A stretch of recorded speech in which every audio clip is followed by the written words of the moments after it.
We listen to our customers a lot, and we have both formal programs. So we do a quarterly customer survey to everyone who's bought from us in the last 3 months. Every single product we launch, we ask, what specific characteristics do you want from this product? Are you interested in buying it? What price would you be willing to pay? What would you need to know about it before you decided to buy it? So I think because we have this habit of, if we're going to make a decision that impacts our customers, we're going to ask them about it first, is a kind of discipline that the whole team are used to. But out of all of the things that you've done, what has been, let's say, a challenging moment that you had to overcome? What's one piece of advice you wish you could have known sooner yourself in your career? Hey guys, and welcome to the CEO After Dark show. Today's guest is Janis Thomas, the managing director at Look Fabulous Forever, an awesome cosmetics and skincare company for older ladies. Janis has done everything from building one of the UK's first streaming platforms to throwing Hugh Hefner's 18th birthday party, and she even helped turn Birchbox into a household name. Janis, I'm so glad you could join me today. Thank you for having me. You have one of the most colorful resumes that I've seen. How did you start all of this? I'm just curious. Yeah, so I very beginning began my career in retail, kind of traditional kind of graduate type job, and I very quickly recognized that I don't play well in big bureaucratic organizations. But working for a retailer gave me a really, really, really strong commercial grounding, understanding the importance of revenue and margin and, all of those things. So I then took that and went to work in media and entertainment. Particularly, my sweet spot, I know, is scale up. I don't play well in big organizations. But at the other end of the scale, I don't have the patience for startup until you've got product market fit. Then when you've got that and you want to grow, that's where I come in, and that's what I do well. So I took that experience in media and entertainment, and particularly because I'd worked for a lot of subscription businesses, I then went to work for Birchbox because they recognized it was easier to teach someone with a subscription background about e-com and beauty than it was to take someone with an e-com or beauty background and help them get them to grow a subscription business. So from then, I've then mostly played in e-commerce ever since. And do you mind telling us a few words about Look Fabulous Forever? Yeah, so our founder, Trisha Cusden, started the brand 12 years ago. She was 65 at the time, so she is 77 today. And essentially, she discovered as she got older, particularly after she'd been through menopause, that the products that she had been using, particularly makeup, just wasn't designed for her. And she did some research and recognized actually there just weren't the products out there for what she needed. And Trisha is not the kind of person to take this lying down. So she worked out, like, how do I formulate these products? How do I manufacture them? How do I distribute them? So I now step in and help her run the company from a day-to-day perspective. One of the things that stands out to me when I look at the brand, and I don't know much about the brand to be fair, but it really stands out, is the types of models that you feature on your material. And it feels like they're not models. It feels like they're real people. And I think this is super important and also unusual for a beauty company. I suppose this is intentional. It is absolutely intentional. That we know from talking to our customers, and we talk to our customers a lot, that they are deeply frustrated by their portrayal in media and advertising when they're actually even included, because most of the time they're overlooked entirely. So for us, that accurate portrayal of real women and the effects that they get is really important. And I think for us, as well as a brand, part of our mission is around social change, and actually for us celebrating these images and putting them out there for other brands to see how they should be portraying these women is really important to us. One of the things that I've observed in my career, because we have had the luck really to work with a lot of different brands that are targeting a female consumer, is this sense that the consumer is not really heard. Like menopause is a big example. There's tons of material about menopause. There's books written about. There's all sorts of things. But the common thread is that women feel like they're being talked to in a way instead of being listened to. And I guess my question is, how do you connect with them in a way that feels authentic, that doesn't make them feel that way? What's the secret sauce? You mentioned that you speak to them a lot, for example. Like, I suppose, again, this is intentional. Yeah, there are lots of things. I mean, I think a big part of it is we're not some big faceless corporation that saw a gap in the market. That, Trisha, this comes from Trisha's vision, and Trisha is still involved in the business on a day-to-day basis. And I think for us, having people in their 20s, 30s, 40s, 50s, 60s, and 70s working within the business is quite important from a perspective point of view. But we listen to our customers a lot, and we have both formal programs. So we do a quarterly customer survey to everyone who's bought from us in the last 3 months. But we have more informal things that we have our own community where our customers tend to discuss. I mean, I would say probably about 1% of the discussions is about our company and our products. 99% is pictures of their garden and their pets, the holidays they're planning, advice about air fryers, even really serious stuff like they've got a medical appointment or losing a partner, or kind of all of these things. So that gives us a really rich insight into their lives beyond their relationship with us as a consumer. The difficulty that I often see, and I mean, I might just be speaking as an agency owner here, is that it's sometimes difficult to take this raw consumer feedback and translate it into tangible content that will be almost like fed back to the consumer. That's the difficulty that we see as an agency, at least. I understand that you have all of these activities, but how do you get the internal team to communicate back to the consumer effectively, I guess is my question. Do you have some potentially like hiring policy that they have to be interested in this specific topic and vertical? Like, how does that work? So I think it's all of the things. That I think part of it is that our team are seeped in our customers' everyday lives through the community, that we do this quarterly survey. And I think particularly the way we use that survey is important, that we don't make assumptions about our customers. We'll say, are you on TikTok? Do you want buy now, pay later services? Every single product we launch, we ask, what specific characteristics do you want from this product? Are you interested in buying it? What price would you be willing to pay? What would you need to know about it before you decided to buy it?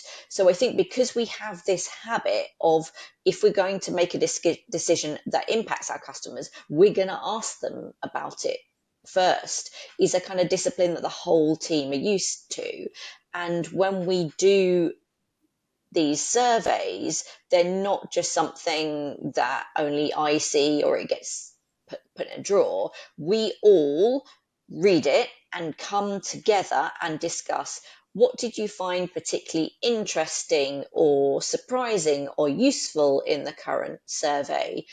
Kind of what content ideas came out of it, what new product ideas. Like, we've got a meeting tomorrow that we just did our latest survey, and we had lots of questions about new products and shades that customers would like to see. So we're going to have a big discussion that everyone's read the data, and they're going to come with, okay, these are the things I think we should launch this year based on that customer feedback. I love it. It's very much a collaborative process as far as I can tell.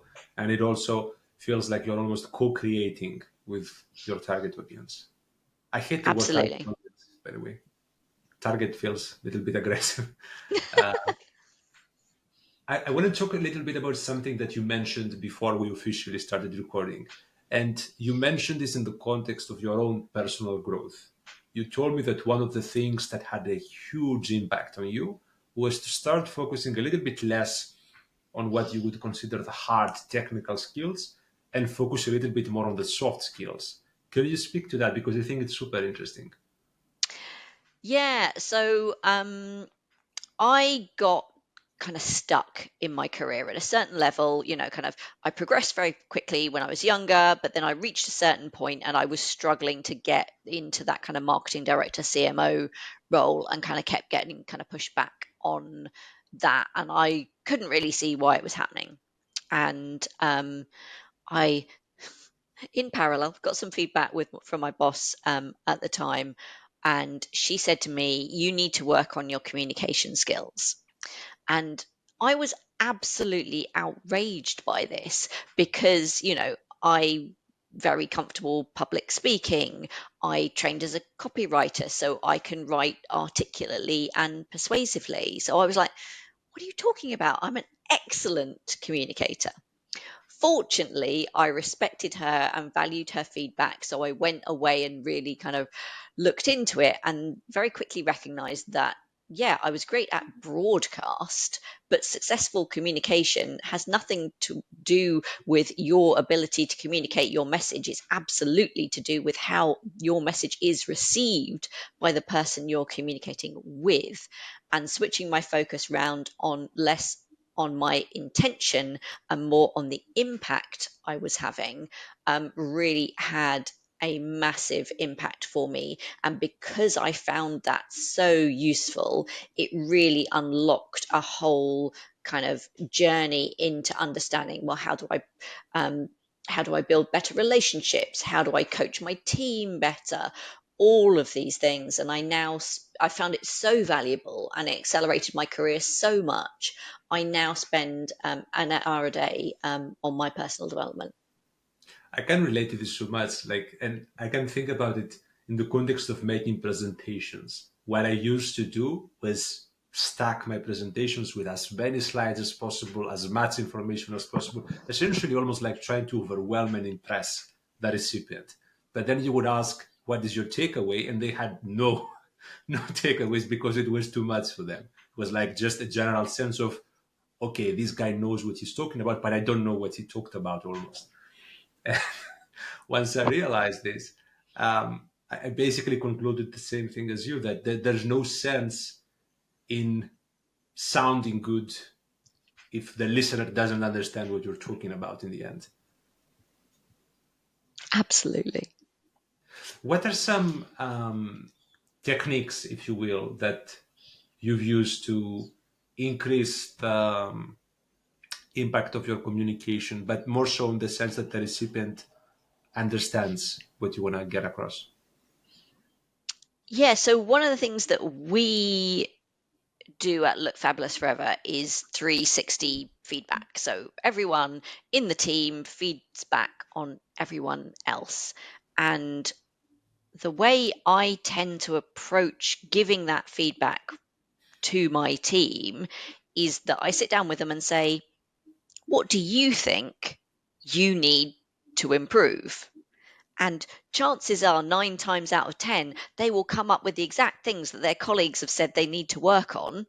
But because it's come from them and they are seeing their own need and they're articulating it, they're much more likely to go on board with it than me saying, oh, you need to work on this.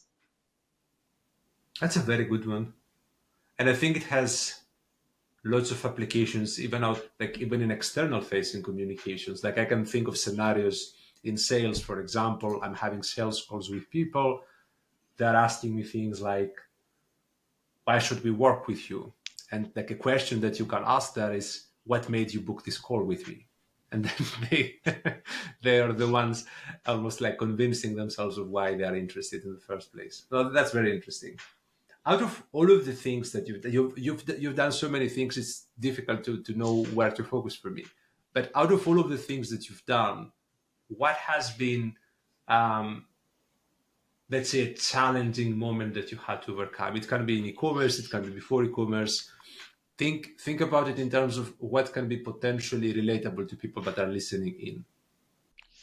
Yeah, I mean, I think one of the most useful things that can happen to you is something doesn't work. And I remember, particularly when I worked in publishing, we had this particular type of campaign. We had 6 different publications, and we had this particular type of campaign that worked spectacularly well for 2 of the publications. And it was like, okay, I want to take that idea behind the way that campaign works and I want to apply it to a different publication. And it just bombed. It wasn't that it didn't do very well. It was just like it got like zero response. And we'd not made a massive investment because we'd obviously done an MVP and it was a bit of a pilot project, but it was just an absolute no. And I've had a couple of those in my career where actually saying we should not do that, we should shut the door on that, is really valuable. And I remember there was actually a point in my career where my boss wanted me to run a particular type of campaign that I really didn't think was going to work. And he said to me, I don't think this is going to work either, but our shareholders are really, really keen on this. So if we just run it as a pilot project, they'll push back and say, oh, it was because you didn't invest enough money in it, on all of those things. It's like, we have to make this, obviously we're going to try our best to be our success. Obviously we're going to put our very best work out there, but we have to invest in this enough to show definitively it is not a good idea, so we can close down that discussion permanently. That's super interesting. What was the outcome? The campaign did not work, and the shareholders were very happy for us to take a different approach. Interestingly, though, over the course of it, it made me really, really think about what would we need to do to make this a success. And at the time, what we needed was not technologically possible. And about 6 months after, a media owner had a pilot project which wasn't quite what we needed, but it was adjacent to it. And I got in touch with them and I said, would you be able to adapt this thing that you're doing on a pilot basis to do this very specific X, Y, and Z for us? And they were like, oh, I don't know. Go away. You will go away and we'll find out. And they managed to develop something just for us that was enormously successful. I think we had something like an 80% year on year increase in Wow. revenue on the back of this new campaign.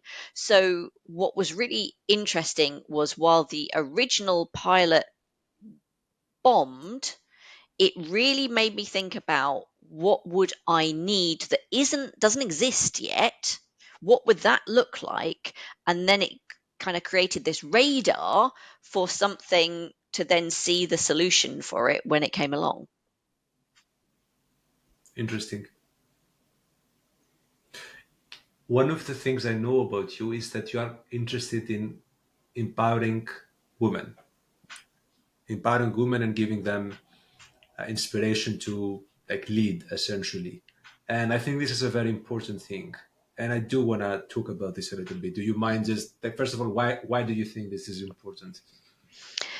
Yeah. So if you had told me, even probably 10 years ago, that one day I would be managing director of a company, I would have been very surprised that at that point I had worked for more organizations run by men called Jeff than I had for organizations who were run by women.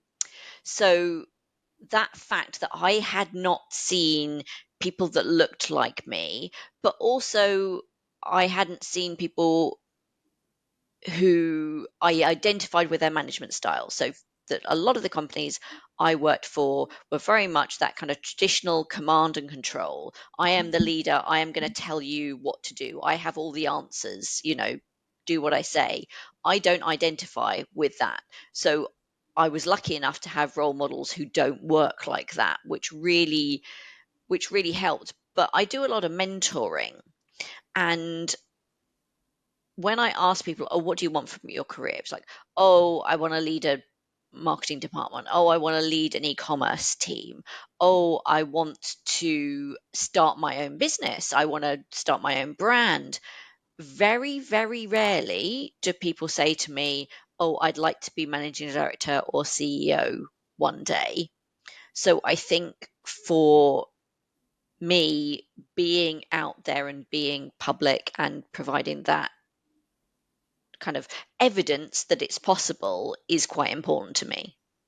Why do you think they do not say it so often? Is it because they don't want to, or is it because they feel like it's just not possible? Like you mentioned evidence, so I'm assuming you think they think it's not possible. To be honest with you, I think in most cases it's the same as me. It never occurred to me. It just really never. I just never even saw it as a option or possibility. I thought, oh yeah, maybe I would start my own business one day, but I couldn't imagine anyone promoting me to run a business. I mean, fortunately, I did get on a journey that gave me the confidence to say that I did have the skills. But yeah, it just never occurred to me that that was something, not just that I was capable of, that I would even want, that I would enjoy. I would hate to be, you know, because I had those guys like Jeff in my life, I would have hated being a Jeff, but I like being the sort of managing director I am. Can you define like what does being Jeff mean, just so that I understand?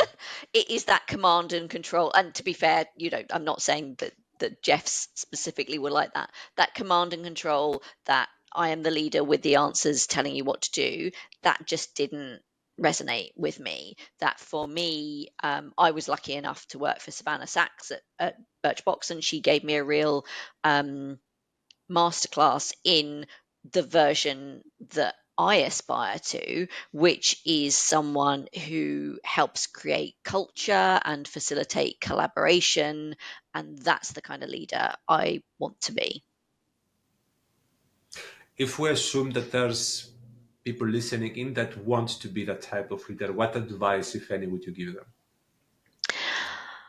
I think a big part of it is a convincing yourself that you can do it. And actually, I think surprisingly, when you audit your skills, you would be surprised how much experience you've got. But the second thing is that you actually have to put your hand up for it. And you have to say, it's okay to say, I want this one day. You're not saying, to your boss, right? I want your job. You're just saying, one day I would like that job.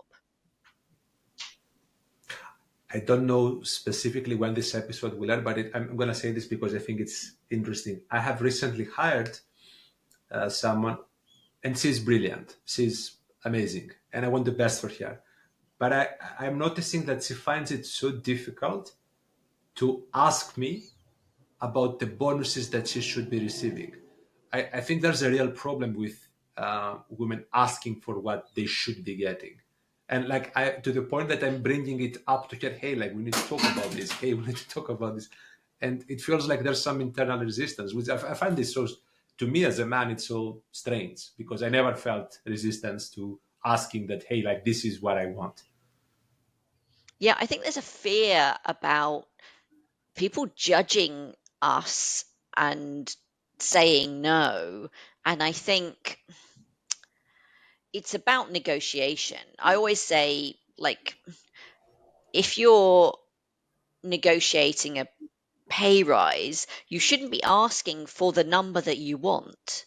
You should be asking for the number that is beyond your wildest expectations. Obviously, do your research and understand what is within the scope of, the realms of possibility for your type of role. But you should be asking for the scary number that makes the other person wince, because that's where you want to open your negotiation, and then you'll end up at where you want to be. But if you start your negotiation where you want to be, then chances are you're going to end up below that. And I think it is just that negotiation skill of, just because you open the negotiation with the big scary number doesn't mean that you're expecting to get it. And I always say, in those kind of situations, the worst possible scenario is that you just get a yes. You ask for a number that you think is outside the realms of possibility, and you just get a yes. And your immediate response should be, I should have asked for more than that. That's good advice. You're giving good advice, but what's one piece of advice you wish you could have known sooner yourself in your career? I think that more than once I have taken, I would say, risks with my career, particularly steps down and quite significant pay cuts. And what has come out of those pretty consistently is that my career has accelerated and my pay has accelerated as a result of that. And I think it feels really scary to do that. You think, oh God, this is a step down. But I think if you're doing it for the right reasons, I think if you're doing it for the role that excites you, then take that risk and believe in yourself, place a bet on yourself, and set those parameters, set those expectations. Be clear that, I would like X, I want to get to this point, but for now, I'm willing to take this to prove myself to you. And then, provided I deliver, we're going to move to that higher salary, more senior role, whatever it might be. And I think that's the thing that I wish I had been a little bit more comfortable doing sooner, is just saying, do you know what? Believe in yourself. Yep, that's a good one. If we look into the future, and it can be a business thing, it can be a personal thing, what's keeping you excited? Well, I think I love working at Look Fabulous Forever. It is a brilliant business. We have products that our customers absolutely love. Our customers advocate for us. I think it's something like almost 80% of our customers have recommended us to someone, and they've actually had that conversation in person. So it's not just the NPS score, it's like, no, they have literally recommended us to someone. So for me, there is so much potential to grow the brand. And women over 50 is going to be the fastest growing demographic in the next 10 years. The scope for growth is absolutely huge, and I am so excited. I've got a hugely talented team who are so capable of delivering the things that we're going to need to do to make the business a massive success. It's exciting. Well, Janice, thank you for taking the time and thank you for sharing your insights with us. Thank you for having me.